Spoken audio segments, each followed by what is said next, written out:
Bračanin Ante Dobronić je 5. ožujka ove godine po orkanskom vjetru iz Supeta prevezao u Split jednu bolesnu ženu koja je doživjela infarkt. Ante, kako je to bilo? Dobili smo poziv da gospođa ima infarkt, situacija se znala, znači da trajekti ne voze već 2 dana, helikopter vojni nije mogao doći, isto poletiti radi vjetra i jedina mogućnost je ostao taj gliser. I malo smo gledali more, kako je, šta je vjetar i u jednom momentu smo odlučili da možemo i ukrcali smo gospođu i krenuli su Petra po tome moru. Ipak je bilo more veliko, vjetar ogroman, u Splitu je prevrćalo kamione, dizalo krovove i sretno smo došli u Split za neki 35 minuta. U tom momentu, kad sam vidio koliki je vitar i tako dalje, zvao sam prijatelja Nikolu Klinčića da ide sa mnom radi sigurnosti, ipak na brodu i svega skupa, ne daj Bože filtera, ovo nešto pukne po tome da nisam sam u tome svemu. S nama je išla doktorica Divna Leskur i medicinski tehničar Bakić. Zvao me da dođemo pomoći to prevest, ne daj Bože da se šta dogodi, da se ta treba, tusan u motoru, malo gori, malo popunjamo se i tako. Znači, radilo se o istočnom orkanskom vjetru, to mi zovemo Levant, razumijete, i brod kao brod je preuređen, iako on ima 38 godina, smatram da ne postoji na Jadranu jači brod od takvih brodova što su proizvodili Norvežini, u ono vrijeme ipak je to skandinalac za velika mora i tako dalje. Ja sam taj brod napravio neke preinake na njemu, stavio sam 2 dizel motora, 220 konja, direktne osovine, duple rezervare, duple ventile od goriva, duple separatore, duple instalacije struje, znači sve je stavljeno duplo, razumijete, dupli akumulatori, da sam smanjio rizik na minimum.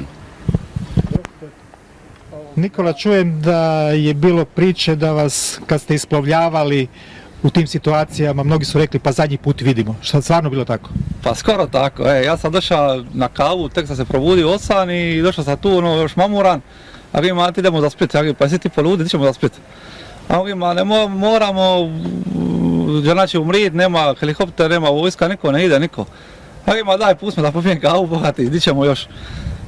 I brat je baš sedi do mene i popisa kavu, on se nečekao i gleda vrijeme, pa ga zove doktor, pa situaciju kako je more, kako je to. I jedan put ne stane, Ante. I ja ga vidim, on kraj glisera, ja odmah popi kavu, iskoči i na provu. I brat mi govori, evo te zove me poslije mobite, pa di si ti, ja si išao, ti si lud, govori. Hagim, pa govori, u sekundci se stvori na gliser.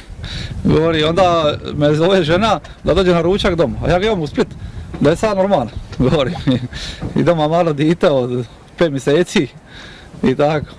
I uspjeli smo sve bez problema.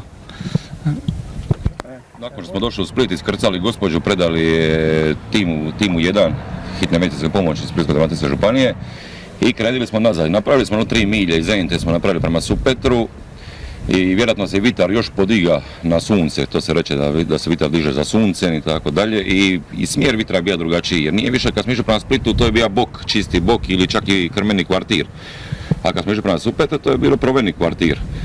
I u jednom momentu osjetili smo brod pod nogama nakon 3 milje od Splita da je brod polepdija, da ga je diga jednostavno vitar izmor, da brod više nije u moru, razumijete? Samo smo se pogledali. I samo smo se pogledali, ali u tom momentu i vjetrovratno staklo počelo trest, tenda, sve, jednostavno pogledali smo se i razumili smo se u pogledu, da pukniće staklo, pukniće nešto, naliče nas mora i tako dalje.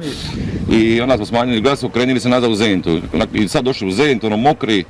Ja zvala brata, brzo brat došao po mene doma na komin i prisvukli se, utoplili se i onda su počeli novinari zvati. Ja imam ugovor sa Zavodom za hitnu medicinsku pomoć Splitsko-dalmatinske županije već 5 godina.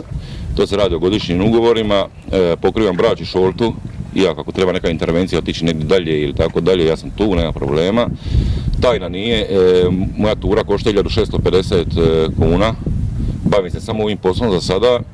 Od 1650 kuna, 800 kuna mi je samo gorivo, 800-900 kuna mi je samo gorivo na godišnjoj bazi. Sve drugo pokriva, znači ove razlike. Prisiljen sam bio na to radit. Ja sam napomenuo bi isto to da ja nemam nikakvih subvencija, ni tičega, ja pokrivam sve sam, razumijete.